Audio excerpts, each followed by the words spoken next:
Samajwadi party के राष्ट्रीय अध्यक्ष माननीय श्री अखिलेश यादव जी 13-14 दिसंबर को अपने संसदीय क्षेत्र आजमगढ़ में गए थे। इस दौरे पे वे पूर्व सांसद माननीय बलिहारी बाबूजी के आवास पर भी गए, जो माननीय कांसीराम के बहुत निकट सहयोगी और उनके साथ काम करने वाले थे और इस समय पार्टी में है। तो मैं आपसे जानना चाहता हूं कि आप अखिलेश जी से मुलाकात करके कैसा महसूस कर रहे हैं? ये उम्मीद और उत्साह की ऊर्जा का संचार कर गए हैं माननीय राष्ट्रीय अध्यक्ष जी। उनका जो ये प्रोग्राम था, दौरे का प्रोग्राम था, माननीय वसीम अहमद पूर्व मंत्री और एक जुझारू नेता के मृत्यु पर आए, किसी के दुख में शामिल हुए और कुछ लोगों के व्यक्तिगत कार्यक्रम में शामिल हुए दुख में, जो शादी ब्याह का मामला होता है। और इससे किसी के दुख में शामिल होना, किसी के सुख में शामिल होना, एक नेता की पहचान होती है। योग्य नेता, ईमानदार नेता, चरित्रवान नेता। और इससे जो है जनता में उम्मीद और उत्साह की ऊर्जा का संचार हुआ है और हम समझते हैं कि इसका लाभ उनको आने वाले समय में बहुत अच्छा दिखाई पड़ेगा। एक बात सुनने में आई है कि माननीय राष्ट्रीय अध्यक्ष जी आपके कमरे में संतों महात्माओं जैसे गौतम बुद्ध, लोहिया, कांसीराम, नेताजी की तस्वीर को देखकर कुछ वाक्य कहे थे, तो क्या कहे थे वो हमारे श्रोताओं को आप बताएं। जैसे कि किसी भी पार्टी का नींव जो है महापुरुषों की विचारधारा होती है और हमारे कमरे में लोहिया, डॉक्टर राम मनोहर लोहिया जी, डॉक्टर भीमराव अंबेडकर और गौतम बुद्ध का फोटो रहा और सामने जो है माननीय कांसीराम साहब, बहुजन नायक और माननीय मुलायम सिंह यादव जी का, माननीय अखिलेश यादव जी का फोटो रहा। तो जो अपने आप में एक संदेश देता है कि सामाजिक परिवर्तन, आर्थिक परिवर्तन, राजनीतिक परिवर्तन के मसीहा और संघर्षरत इन महापुरुषों का संघर्ष ही समाज को एक अच्छा बेहतर भारत देगा और सारी समस्याओं का जो है सभी शोषणों को समाप्त करके एक समतामूलक समाज बनाने की दिशा में काम करेगा। इन महापुरुषों के बताए हुए रास्ते पे चलना ये हमारे लोगों का काम है, उससे हम लोग प्रेरणा लेते हैं। उन्होंने यही कहा कि यही विचारधारा जो है लोहिया जी की सप्त क्रांति, बाबा साहब की धम्म क्रांति पथ होगी और पथ महत्वपूर्ण होता, पथिक नहीं। और गौतम बुद्ध ने जो बताया अपने तपस्या से, अपने अनुभव से कि दुनिया में जो दुख है, दुख का कारण है तो निवारण है, निवारण है तो उसका मार्ग है।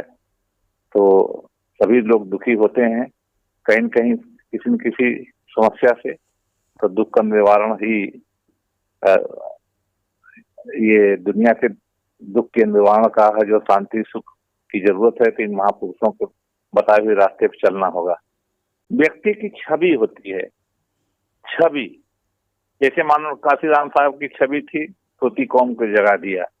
डॉक्टर अंबेडकर की छवि थी कि उन्होंने खोए हुए समाज को, जो दबे कुचले लोग रहे, पिछड़े रहे, दलित रहे, अल्पसंख्यक रहे, इनके जो अधिकार नहीं थे वो अधिकार को उन्होंने भारतीय संविधान में लिपिबद्ध कर दिया। और जैसे गौतम बुद्ध की छवि रही कि दुनिया में दुख है तो उस दुख को का निवारण कैसे होगा, उन्होंने वो बता दिया। तो हर व्यक्ति का कोई न कोई छवि होती है, तो उनके नजर में हमारी छवि अच्छी रही होगी। जनता के नजर में ऐसा धन मत से आदमी जीतता है, धन मत से हारता है। तो छवि बनती है व्यक्ति का, व्यक्ति के व्यक्तित्व पर ही से ही काम करता है। व्यक्ति नहीं काम करता बल्कि व्यक्ति का व्यक्तित्व काम करता है। ये व्यक्तित्व उनको लगा होगा कि बलिहारी बाबू के पास जाने से, जो कि सभी लोग कहते हैं और सच्चाई भी है कि मानो कांसीराम साहब हमारे घर आए थे, हमारे पर उम्मीद किए थे हम कि भाई ये बहुत सही काम करेंगे, इनसे सीखना चाहिए, त्याग तपस्या हम लोग भी किए कि एक बढ़िया समाज बने, बढ़िया सरकार बने। तो हम लोग भी देख रहे हैं कि माननीय राष्ट्रीय अध्यक्ष के जो नेतृत्व है, उनके बारे में उनका कार्य है, संघर्ष, जो उनका संघर्ष है, उनका जो कार्य करने का, विकास का कार्य करने का तौर तरीका है, जो विकास दिखाई पड़ रहा है, माननीय राष्ट्रीय अध्यक्ष जी अखिलेश जी का ही दिखाई पड़ रहा है। और जैसा कि लोग कार्यकर्ता मिलते हैं, उनसे हंस के मिलते हैं और थकते नहीं। एक ईमानदार, योग्य और चरित्रवान नेतृत्व दिखाई पड़ रहा है। हमें आशा है और विश्वास है कि सामाजिक परिवर्तन, आर्थिक परिवर्तन, राजनीतिक परिवर्तन इनके नेतृत्व में होगा। लोग विश्वास करेंगे। ये उम्मीद और उत्साह की ऊर्जा ये जहाँ जा रहे हैं वहाँ लोगों में भरा जा रहा है, उत्साहित हो रहे हैं। अपने आप सेल्फ रिस्पेक्ट, सेल्फ कॉन्फिडेंस उनके अंदर आ रहा है, आत्मनिर्भरता आ रही है। तो मैं समझता हूँ आने वाले दिन में इनका लाभ होगा, इनके नेतृत्व में सरकार बनेगी और ये कामयाब होंगे और तरक्की करेंगे। एक प्रश्न और है कि आज का दौर सोशल मीडिया का है। माननीय अखिलेश जी ने अपने फेसबुक अकाउंट से आपका फ़ोटो डाला है, जो बहुत ज़्यादा हज़ारों की संख्या में उसके लाइक हैं, शेयर हो गए हैं। तो आप राष्ट्रीय स्तर पे उड़ीसा में, बिहार में और आंध्र प्रदेश के प्रभारी रहे हैं, काम किए हैं लोगों के बीच में। तो आपकी पास किन किन लोगों का फ़ोन आ रहा है? क्या बधाइयाँ मिल रही हैं आपको कि शुभकामनाएं दी? बहुत लोगों को बधाई मिल रही है। बहुत से लोग जो सोए हुए थे वो जग गए हैं और जो चल रहे थे और दौड़ रहे हैं, दिखाई पड़ रहा है।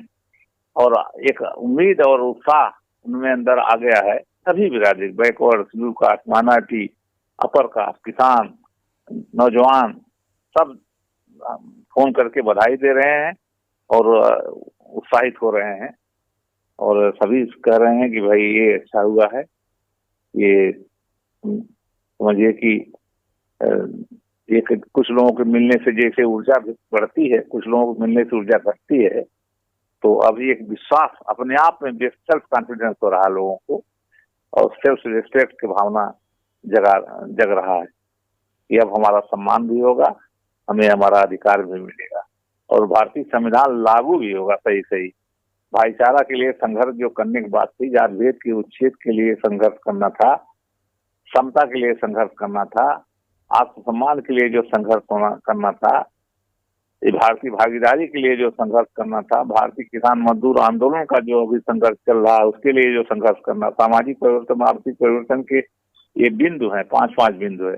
भारतीय शरणार्थी आंदोलन के लिए जो संघर्ष करना था, भारतीय सफाई मजदूर आंदोलन के लिए जो संघर्ष करना था, भारतीय दस्तकार मजदूरों आंदोलन के लिए संघर्ष करना है। ऐसी सारे मुद्दों पर हमारे राष्ट्रीय अध्यक्ष जी सोचते हैं, चिंतन करते हैं, बात करते हैं कि किन किन लोगों के लिए क्या क्या किया जाएगा। आने वाले समय में लगता है ये उसको कार्य रूप में परिणित करेंगे और उदाहरण के बजाय, सिद्धांत की जगह उदाहरण प्रस्तुत करेंगे।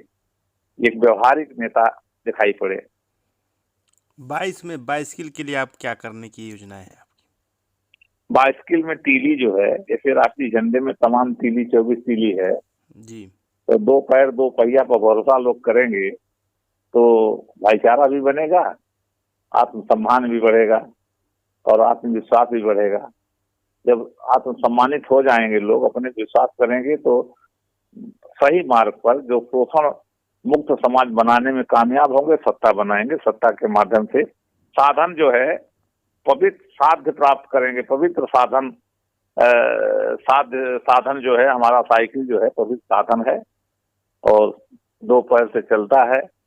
अपने विवेक से लोग चलाएंगे, अपने विवेक से पथ पकड़ेंगे और सही लक्ष्य प्राप्त करेंगे, साध्य प्राप्त होगा। बहुत बहुत धन्यवाद आपसे हमसे बात करने के लिए। शुक्रिया, धन्यवाद आपको भी।